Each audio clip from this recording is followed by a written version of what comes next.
When we're thinking about freeing ourselves from our fears, our concerns, our worries, it's important to understand that these fears and concerns are not inherent within the people or the circumstances outside. They're actually a function of my relationship to them. The fears reside in me and my relationship with what's going on outside, not exactly what is going on outside. And we know this sometimes. Sometimes an event can occur and we're fine. At other times, we do find it disconcerting or even scary. Perhaps the best way of understanding this is to use what's called the NLP model of how we create our own worlds. And we'll look at that now. Let's, for the sake of argument in this discussion, agree that there is such a thing as an objective reality out there, called the world. And we perceive that world through our five senses. Obviously our sight, but also our smell, our touch, and everything else. Now these five senses, and also that sixth sense of our intuition, if you like, are constantly receiving inputs. So many that if we were to be aware and open to all of them, it would overwhelm our conscious self. So we filter them out. Now all of us have three main filters. We delete information, we distort information, and we generalize about the information we're receiving. Those of you who, well, you're probably sitting down to watch this video and you're not aware of the sensation of your legs on the chair or your feet or your foot on the floor. Maybe there's air conditioning in the room you're sitting in and you've deleted the sound of that air conditioning. It doesn't pose a threat, so you don't need to be aware of it. So that's how we delete information. We distort information when we're not quite sure. This is called pattern matching. We're looking at something going, I'm not quite sure, is that a, yes, it's a one of those. And what we're doing, we're taking that information, just slightly shifting it so it fits a pattern in our mind. And then we go, it's a one of those, and all our associations with whatever it is come into play about that thing. This is fine. It gives us a platform of assumptions for exploring, as long as we don't say, because it's one of these, it's just like all the others, and we forget to look for how unique it may be. The same thing goes with generalizing. Now we generalize about objects, about events, and also about people. Now this is useful. If you meet someone, you make assumptions about them, and those assumptions are a platform for a conversation to explore the uniqueness of that individual. Unfortunately, it can also mean that we tend to put people in boxes. All men are the same, all women are the same, all Brits are the same, all, Australians are the same. And then we think that we apply these stereotypical, simplistic judgments of the general to the specific. And we forget to explore the uniqueness of that individual. This can be tedious, and if you've ever been on the receiving end of it, you know how tedious it can be. But as it gets more extreme, it leads to those very unfortunate behaviors like prejudice, like bias, and even racism, and other restrictive, repressive attitudes.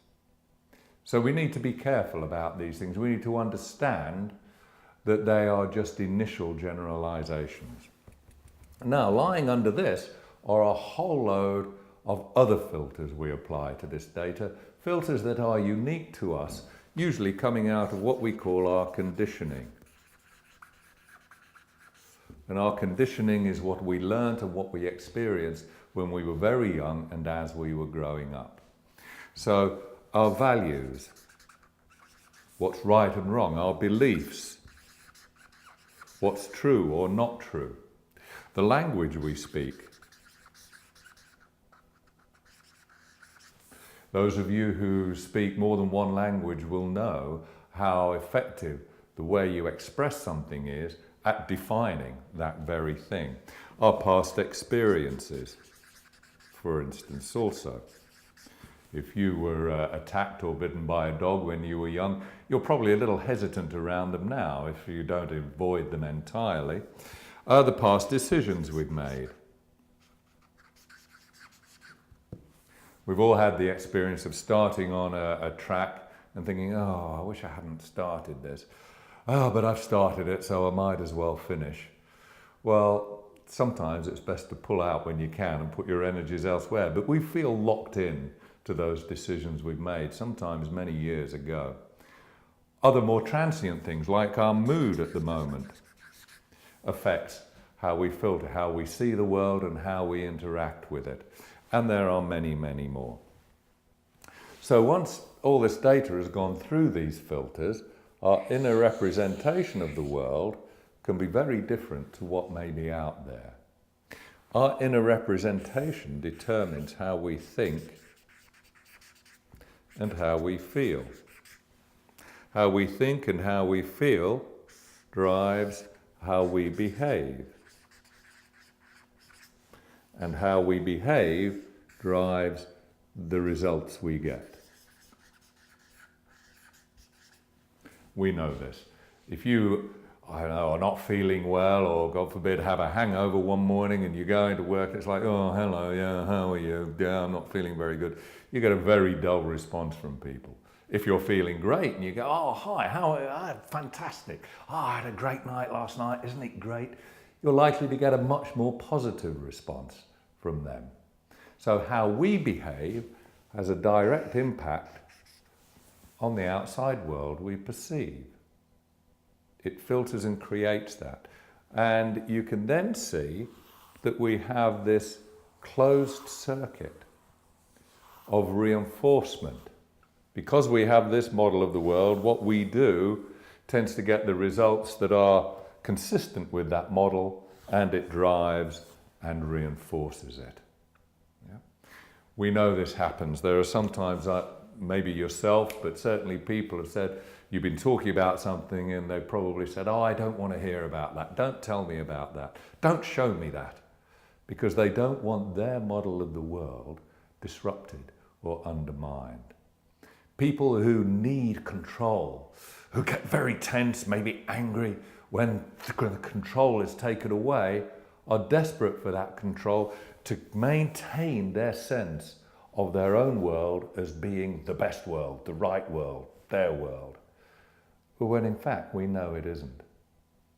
The easier you are with understanding that whatever I think is going on at the moment is just my model, and that actually there are many other ways of doing and seeing this, the less tense we get, the less fearful we get of our view of the world, our model being undermined, and the more open we are to explore and connect with what's going on and with the people out there, to constantly keep this agile, growing and evolving as we grow and evolve.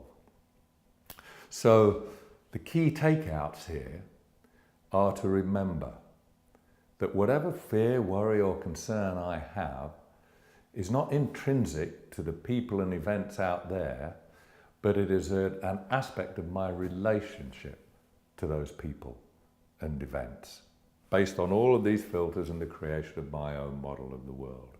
Once I accept that, then my fear, my concerns, my worries become under my management, my control. I take responsibility for them, and then I can do something about them, rather than feeling that I'm a victim of circumstance, or that it's their fault, or it's the fault of this or that.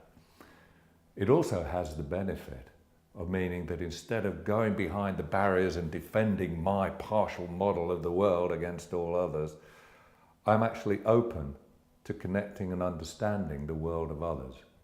And that means that I can free myself of fear and defensiveness, I can connect with others, and that both I and hopefully others can grow and evolve as we learn and develop.